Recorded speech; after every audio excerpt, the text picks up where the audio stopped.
जो बातचीत कर रहे हैं प्लीज देखिए। What is costing, cost accounting and cost accountancy, यानी तीन बेसिक शब्दों के बीच में डिफरेंस पूछा जा रहा है हमसे। कौन कौन से तीन शब्दों का डिफरेंस है बेटा?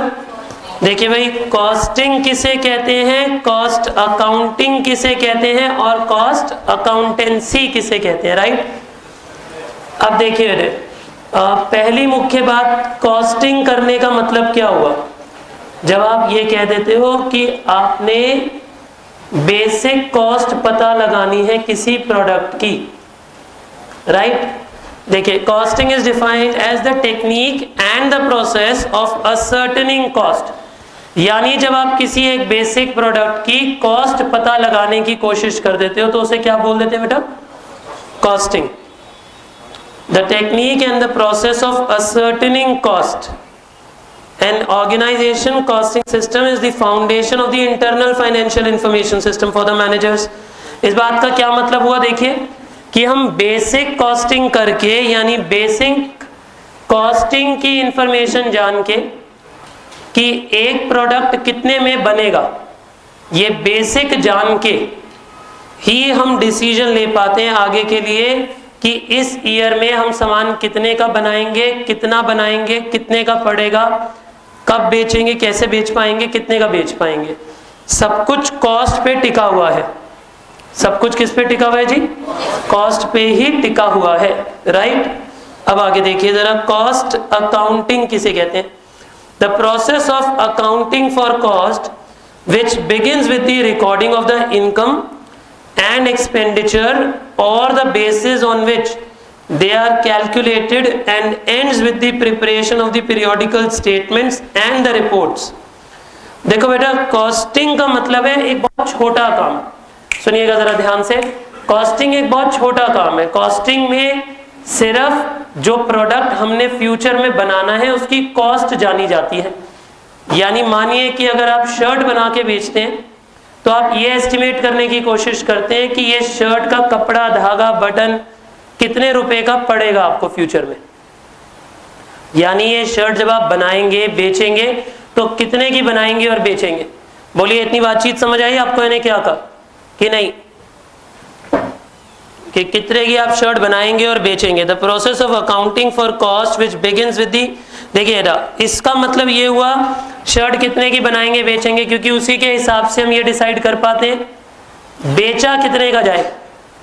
लेकिन कॉस्ट अकाउंटिंग जो है ये कंप्लीट प्रोसेस है। ये सिर्फ कॉस्ट जानना नहीं है, ये इसका मतलब हुआ कॉस्ट जानना, कॉस्ट रिकॉर्ड करना, कॉस्ट के अकाउंट्स तैयार करना।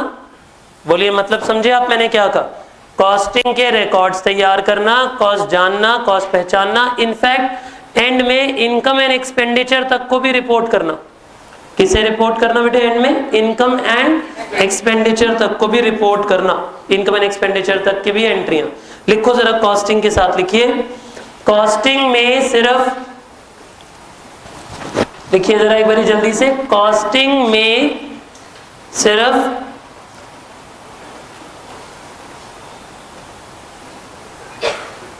ये देखते हैं कि कोई प्रोडक्ट हमें कितनी कॉस्ट पे पड़ता है। सिर्फ ये देखते हैं कि कोई प्रोडक्ट हमें कितनी कॉस्ट पे पड़ता है।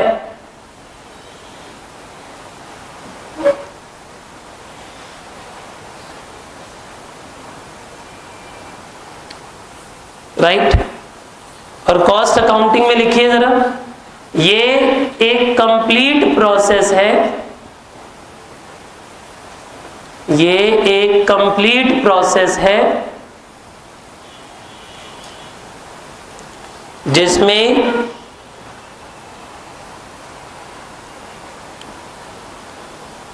स्टार्टिंग से लेके एंडिंग तक कॉस्ट की रिकॉर्डिंग और इनकम कंप्यूटेशन,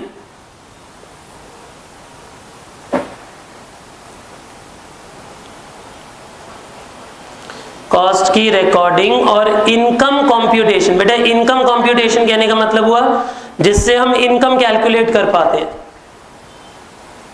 कॉस्ट की रिकॉर्डिंग और इनकम कंप्यूटेशन की जाती है।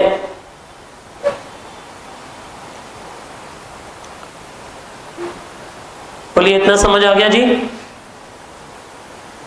अब लास्ट में आइए कॉस्ट अकाउंटेंसी पे। वो कॉस्ट अकाउंटिंग नहीं है, कॉस्ट अकाउंटेंसी है आखिरी वाला।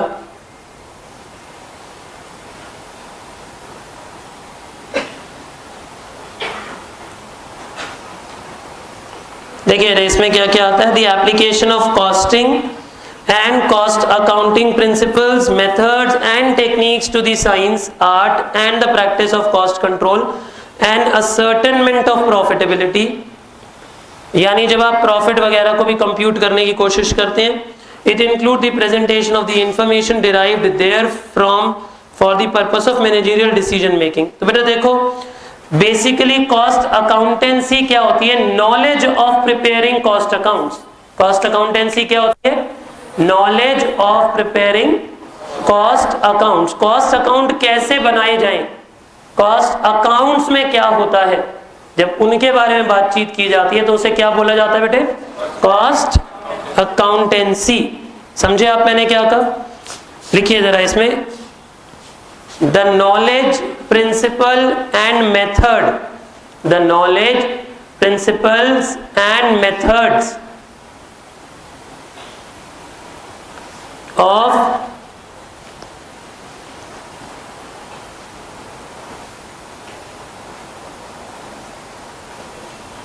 preparing cost accounts, of preparing cost accounts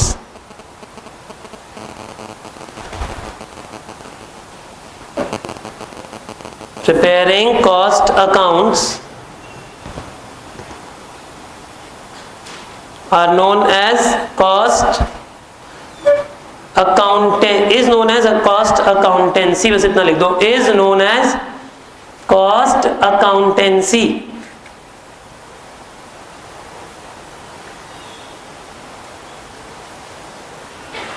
बोलिए इतना भी समझ आ गया जी सबको? देखिए कॉस्टिंग का मतलब क्या हुआ? कॉस्टिंग एक छोटा काम है। कॉस्टिंग का मतलब हुआ सिर्फ कॉस्ट कैलकुलेट करना। कॉस्टिंग का मतलब क्या हुआ? सिर्फ कॉस्ट कैलकुलेट करना, बस। करेक्ट। जब हम कॉस्ट कैलकुलेट करते हैं तो उसे बोल देते हैं कॉस्टिंग। जैसे शर्ट कितने की बनी, मानो आप शर्ट बनाओगे फ्यूचर में, कपड़ा लगेगा 100 का, बटन, धागा, लेबर, ओवरहेड सब कुछ मिला के कितने का पड़ेगा शर्ट, तो वो हुआ कॉस्टिंग। वो क्या हुआ? पूरा का पूरा कॉस्टिंग। बोलिए इतना समझे आप मैंने क्या कहा? राइट। लेकिन कॉस्ट अकाउंटिंग मतलब क्या हुआ? कॉस्ट अकाउंटिंग मतलब पूरा प्रोसेस, पूरी प्रक्रिया, जिसमें आप पूरी की पूरी चेन वाइज सारी के सारे स्टेप्स कॉस्टिंग के लिख दोगे। करेक्ट। और उसकी जगह कॉस्ट अकाउंटेंसी वो नॉलेज है जिस नॉलेज की वजह से हम कॉस्टिंग कर पाते हैं। कॉस्ट अकाउंटेंसी वो नॉलेज है जिस नॉलेज की वजह से हम कॉस्ट अकाउंटेंसी कर पाते हैं। बोलिए मतलब समझे आप मैंने क्या कहा? कोई दिक्कत तो नहीं है जी? अब आगे देखिए ऑब्जेक्टिव ऑफ कॉस्ट अकाउंटिंग। पहले एक बात बताना, देखो सही मायने में और सही कॉस्ट जाननी क्यों जरूरी है, पहले ये डिस्कस करते हैं। बताओ जी, सही कॉस्ट कैलकुलेट कर पानी क्यों जरूरी है हमारे लिए? देखो पहली बात, अगर सही कॉस्ट पता होगी तो हमें सही प्राइस डिसाइड करने को मिलेगा। दूसरी बात, अगर सही कॉस्ट पता होगी तो ही तो कॉस्ट भी कंट्रोल कर पाओगे। कॉस्ट कंट्रोल कब होगी?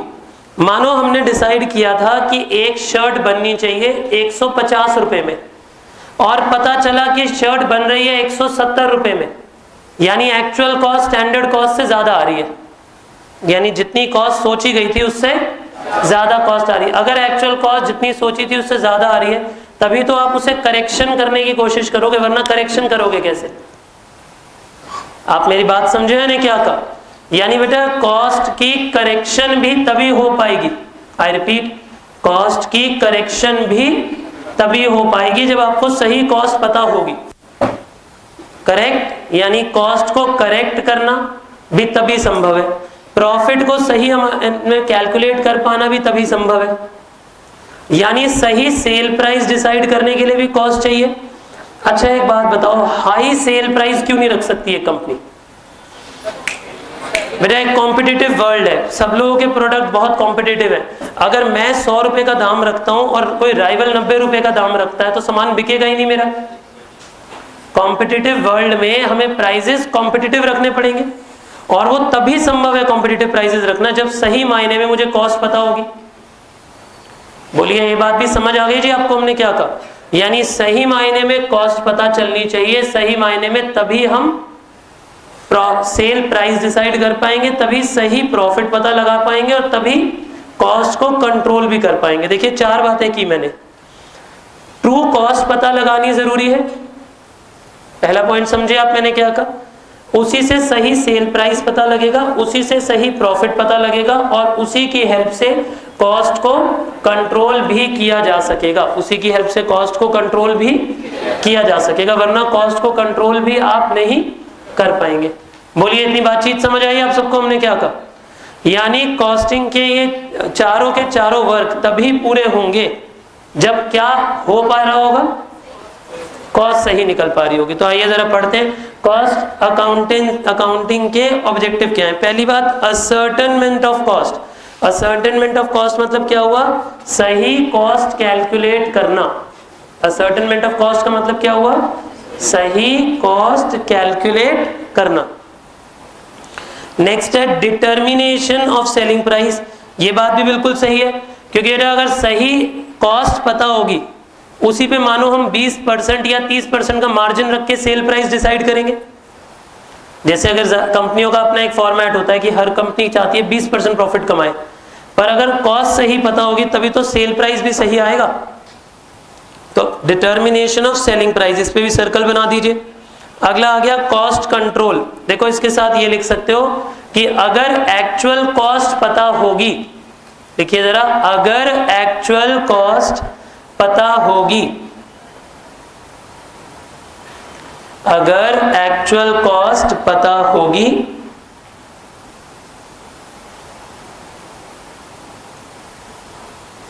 तभी आप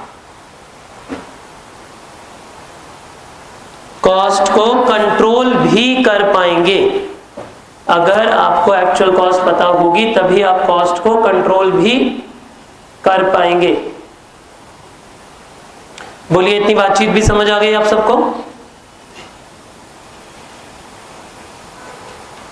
आगे देखिए, ascertaining the profit of each activity. बेटा ascertaining the profit of each activity कहने का मतलब ये हुआ कि सभी एक्टिविटीज का प्रॉफिट भी कैलकुलेट कर पाओ। इस बात का ये मतलब हुआ कि अलग अलग एक्टिविटीज का भी अगर कॉस्ट पता होगी तो अलग अलग एक्टिविटीज का भी आप प्रॉफिट डिसाइड कर पाओगे। अलग अलग एक्टिविटीज की अगर आपको कॉस्ट पता होगी तभी आप अलग अलग एक्टिविटीज का प्रॉफिट भी डिसाइड कर पाओगे। लिखिए जरा, अगर हमें हर एक्टिविटी की अलग अलग कॉस्ट पता होगी, अगर हमें हर एक्टिविटी की अलग अलग कॉस्ट पता होगी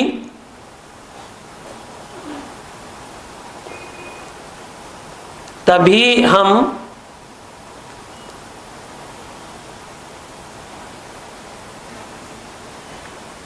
ठीक है जी, तभी हम अलग अलग प्रॉफिट एस्टिमेट कर पाएंगे। बोलिए इतनी बातचीत समझे आप?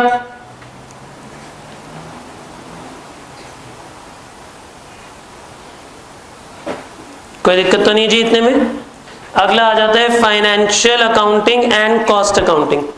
देखिए इसके बारे में बातचीत आ जाती है, फाइनेंशियल अकाउंटिंग और कॉस्ट अकाउंटिंग। अब देखो इन दोनों में क्या डिफरेंस है, बताओ बेटे। फाइनेंशियल अकाउंटिंग मतलब ईयर एंड अकाउंटिंग जो अकाउंटेंट करता है, ऐसे कहूं कि ये वो मुख्य कार्य है जो सीए करता है, और कॉस्ट अकाउंटिंग वो मुख्य कार्य है जो सीडब्ल्यूएस करते हैं। उनका मुख्य काम कॉस्ट रिलेटेड होता है, करेक्ट? तो कॉस्ट अकाउंटिंग में और फाइनेंशियल अकाउंटिंग में मेजर डिफरेंस किस बात का है, मुख्य डिफरेंस किस बात का है? ये बात का है कि financial account generally year and पे होती है, financial accounting generally post nature की होती है, financial accounting generally profit calculate करने के लिए होती है, लेकिन कॉस्ट अकाउंटिंग किस लिए होती है बेटा? ये कॉस्ट को डिसाइड करने के लिए होती है मेनली। बोलिए समझे आप मैंने क्या कहा? ये जनरली किसको डिसाइड करने के लिए होती है? कॉस्ट को डिसाइड करने के लिए होती है। बोलिए इतनी बातचीत समझे आप मैंने क्या कहा? तो देखिए जरा इसके बारे में थोड़े से डिफरेंसेस पढ़ लेते हैं।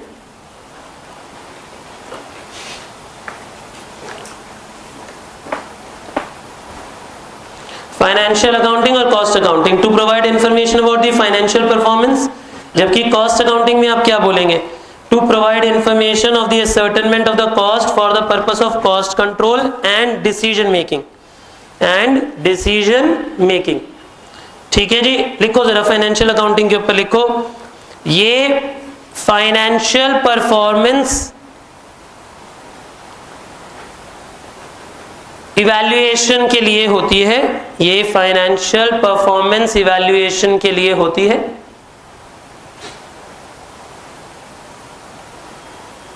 ठीक है जी,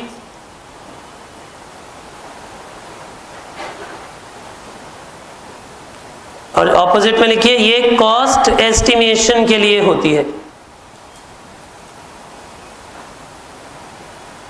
correct.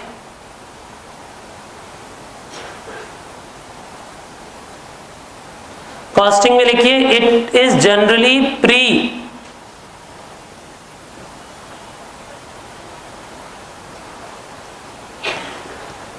Activity, it is generally pre activity, मतलब ये एक्टिविटी से पहले परफॉर्म की जाती है जनरली। और फाइनेंशियल अकाउंटिंग में लिखिए it is generally post activity.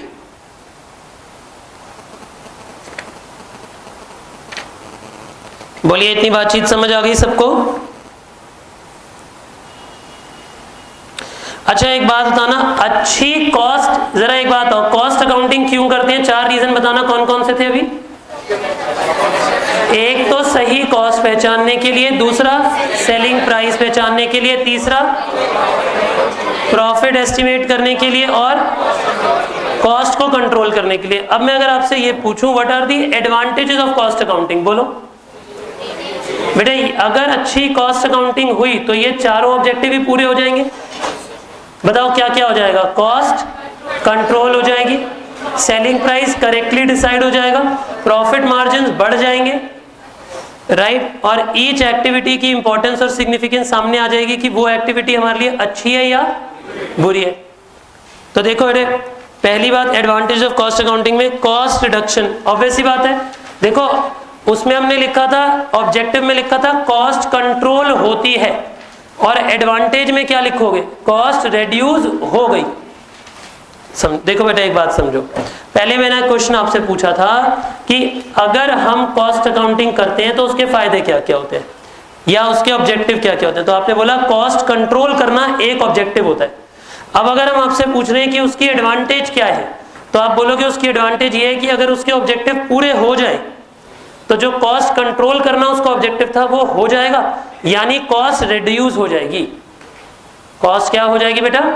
Reduce हो जाएगी। बोलिए इतना मतलब समझे आप मैंने क्या कहा? कॉस्ट क्या हो जाएगी आपकी? रिड्यूस हो जाएगी। बोलिए इतनी बातचीत क्लियर हो गई जी? और देखो उसके आगे वाला पॉइंट पढ़ो जरा।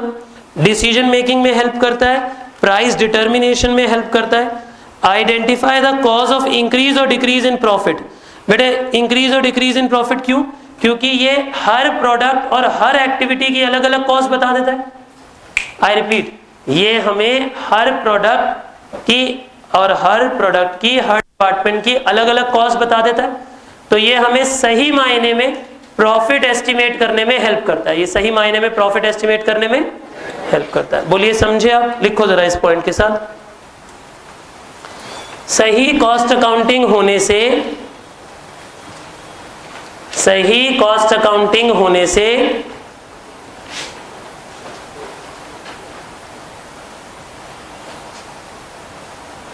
सही कॉस्ट अकाउंटिंग होने से cost of different departments, cost of different departments and different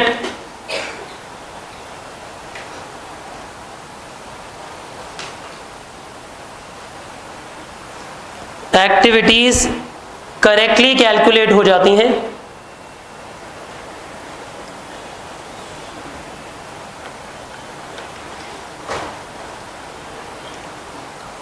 correctly calculate हो जाती हैं, इसीलिए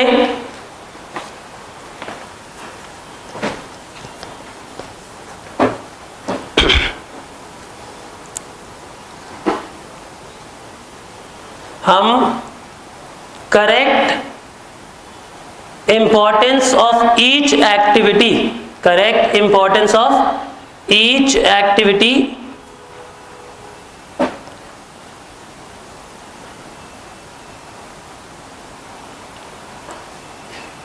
एस्टैब्लिश कर पाते हैं,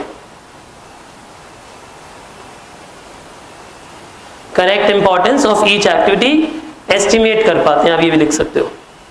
यानी हर एक्टिविटी की अपनी क्या इंपॉर्टेंस है, वो हमें कितना कमा के दे रही है, ये पता लग पाता है। बोलिए मतलब समझे आप मैंने क्या कहा? एब्सोल्युटली। बेसिकली इसे क्या करना है आपने, उसी को बदल कर लिख देना है आपने, उसी आंसर को। जो ऑब्जेक्टिव थे वही अगर अचीव हो जाएंगे तो क्या बन जाएगी? एडवांटेज बन जाएगी। ऑब्जेक्टिव जब अचीव हो जाते होंगे तो क्या बन जाता होगा बेटे? एडवांटेज बन जाता होगा। बोलिए इतना समझे आप सब? कोई दिक्कत तो नहीं है जी? अच्छा, लिमिटेशंस क्या है कॉस्ट अकाउंटिंग की, बुराइयां क्या है? देखो बेटा, पहली बात तो लैक ऑफ यूनिफॉर्मिटी।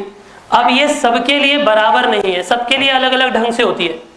एक सबसे बड़ी लिमिटेशन ये है कि ये सबके लिए बराबर तरीके से नहीं चलती, बराबर प्रक्रिया पे नहीं चलती। किसी के लिए हाई होती है, किसी के लिए लो होती है।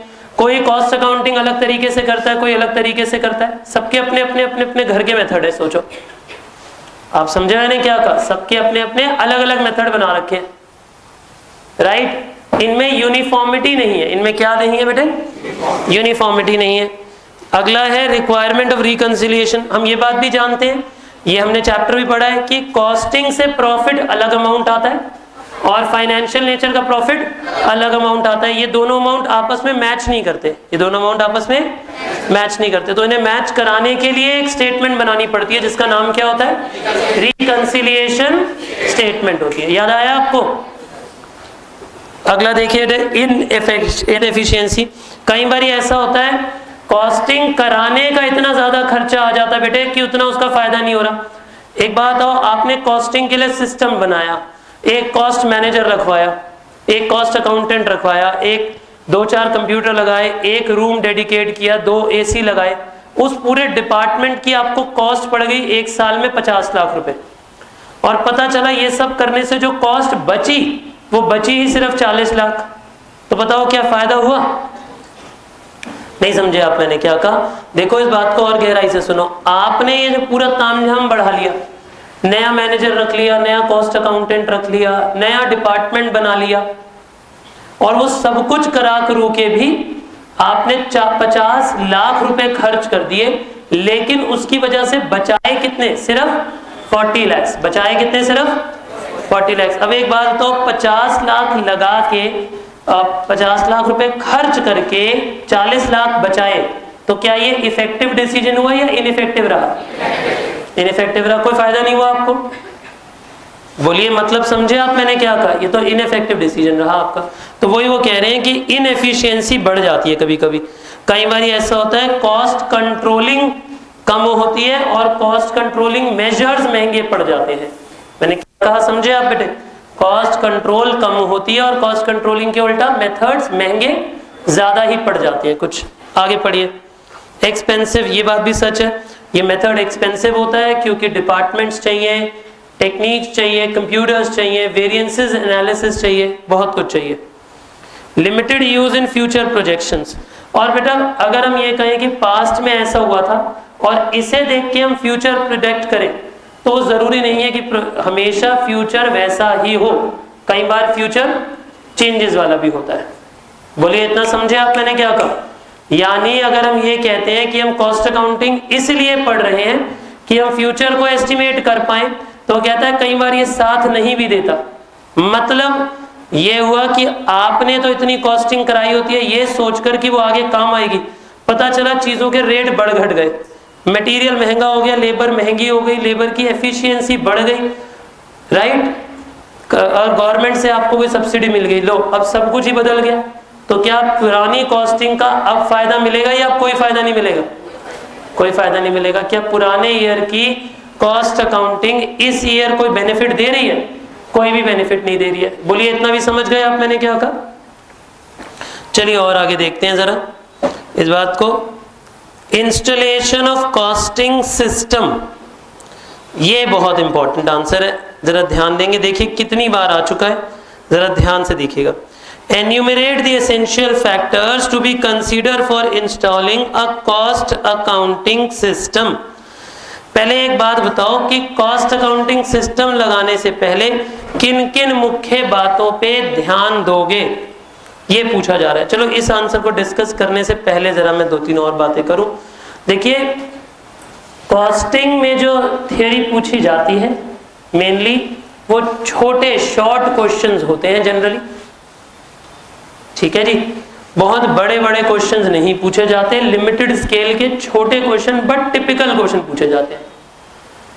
अगर सुने हुए हैं तो जरूर लिख दोगे। अभी तक हमने जो 3-4 क्वेश्चन पढ़े वो बड़े जनरल थे कि what is costing, what is financial accounting, उन दोनों में डिफरेंस क्या है, कॉस्टिंग के ऑब्जेक्टिव क्या है, कॉस्टिंग की लिमिटेशंस क्या है, बड़े इन जनरल जो बीकॉम लेवल के क्वेश्चन थे वो थे। अब धीरे धीरे करके जो क्वेश्चन बढ़ने लगेंगे वो क्वेश्चन होंगे जो नए हैं। जैसे मैं हमेशा बोलता हूँ कि कुछ क्वेश्चन नए होते हैं जिनका पुरानी किसी पढ़ाई से, किसी लेवल से कोई डिफरेंस नहीं, कोई कनेक्शन नहीं होता, पूरे डिफरेंट होते हैं, जिनकी वजह से मेनली थ्योरी क्लास सेपरेट लेनी पड़ती है। अब वो टॉपिक, अब वो सीरियस टॉपिक स्टार्ट करेंगे 5 मिनट के बाद, ठीक है जी। पहले जरा मैं आगे बढ़ने से पहले एक छोटी सी बातचीत और बताऊं। मैंने लास्ट क्लास जब एफएम डिस्कस करी थी तो कुछ शेयर्स वाला पोर्शन हमने डिस्कस नहीं किया था, राइट। जो preference shares, sweat equity shares वगैरह वगैरह वाले, उन सब के लिए डिस्कशन के लिए स्पेशली बेटा एक सीनियर सर हैं जो लॉ पढ़ाते हैं, आप जानते होंगे, अमित पोपली सर। उन्हें मैंने रिक्वेस्ट किया था कि वो अगर थोड़ा सा टाइम निकाल सकें, क्योंकि वो उनकी एनिमेशंस और उनका जो नया वे है टीचिंग का, वो मार्केट में इस वक्त बहुत क्रेज बना हुआ है और बहुत अच्छा वे है। मतलब आप ऐसे मान सकते हो एक रेवोल्यूशनरी टीचर है जिन्होंने, जैसे मैं तो बड़ा स्टिफ हो जाता हूँ 4 दिन की थ्योरी क्लास में, क्योंकि बेटे थ्योरी पढ़ाना अपने आप में एक कला है और हम वाले प्रैक्टिकल वाले लोग तो बेटा बिल्कुल ही ढेर हो जाते हैं थ्योरी में। आप हमसे खड़ा करा के जितने मर्जी 100-200 क्वेश्चन करा लो, मैं तो सैल्यूट करता हूँ उन टीचर्स को जो पूरा 100 मार्क का थ्योरी ही पढ़ा देते हैं। अपने आप में ही बेटा वो चैलेंज है कि नहीं, यहाँ देखो, यहाँ तो 4 क्लास थ्योरी के लिए नहीं होती तो टाइट हो जाता है बंदा और बच्चा भी। और उन लोगों ने तो इतने बड़े बड़े क्राउड को, इतने बड़े बड़ी भीड़ को इतने अच्छे से थ्योरी पढ़ाते हैं, जो सुनने में आता है वैसे आता है कि दिमाग में बस्ती चली जाती है थ्योरी। और उनके कुछ एनिमेशंस के मेथड्स है, आई होप आप में से कुछ बच्चे जानते भी जरूर होंगे उनके मेथड्स को, बड़े पॉपुलर हैं वो भी, और बहुत अच्छे लेवल पे एंटर किया उन्होंने और बहुत अच्छी सी स्पीड से पिकअप कर रहे हैं बच्चों के क्रेज। तो मैंने रिक्वेस्ट किया था कि अगर वो हमारी कुछ हेल्प कर सके, हमारी इन थ्योरी क्लासेस को बहुत बोरिंग हो गई, तो थोड़ा सा कुछ फन एलिमेंट लाकर वो समझा सकें, बच्चों के साथ शेयर कर सकें कुछ अपने मेथड से 2-4 आंसर्स जो टिपिकली मैं नहीं खुद कराता हूँ कभी भी। तो मैं सर को रिक्वेस्ट करना चाहूँगा, अगर वो प्लीज सर 1 सेकंड बुला लेता हूँ, मैं 2 मिनट आप वेट करो, मैं बुला लाता हूँ जरा। वो 1-2 टॉपिक वो आपको कराएंगे, उसके बाद फिर हम दोबारा अपनी बोरिंग थ्योरी कंटिन्यू करेंगे, ठीक है।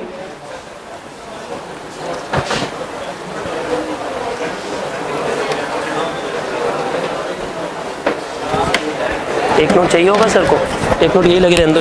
बड़ा वाला माइक दे रहा हूं सर।